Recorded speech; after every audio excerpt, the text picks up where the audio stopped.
कटक सदर निर्वाचन मंडलीर कलमिश्री पंचायत अंतर्गत पुरापारी ग्रामर अधिष्ठात्री देवी माँ बुढ़ी जाबुली पीठरे द्वितीय वार्षिक विश्वशांति महायज्ञ श्रद्धा और भक्ति सहकारे अनुष्ठित हो जाइछि।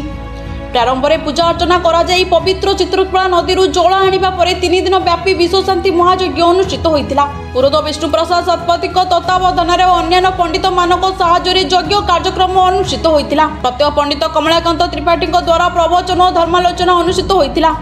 एही अवसर में भजन संध्या नाम संकीर्तन को भक्ति और श्रद्धा सहकारे ग्रामवासी और भागवत प्रेमी जनसाधारण उपभोग करथिले। पुनावती और उद्यापन पर प्रसाद सेवन अनुष्ठित होइतिला। कार्यक्रम को मनोज कुमार महांती, अनिंदु परिडा, किशोर चंद्र दास, कैलाश चंद्र राउत, सोमनाथ सामल, वीरवर जेना, विजय कुमार परिडा, प्रकाश दीक्षित तथा ग्रामवासी परिचालन में सहायता करथिले। मो ना हूँ मनोज कुमार महांती, ग्राम पुरापारी माँ बुढ़ी जागुलाई पीठरे ए वर्ष को बस द्वितीय वार्षिक यज्ञ अनुष्ठित होइछि।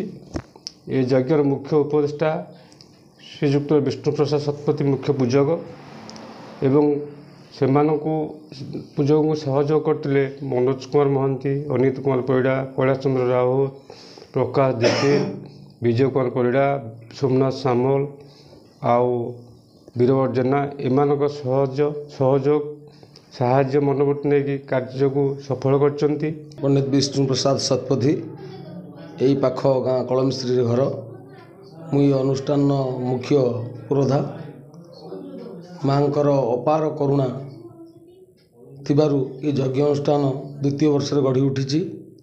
समस्त ग्रामवासी मानकर सहयोग रे ये अनुष्ठान आहुरी उत्तरोत्तर उन्नति होगा जाउची। यही अनुष्ठान मुख्य उद्देश्य दुखी दरिद्रों सेवा करवा।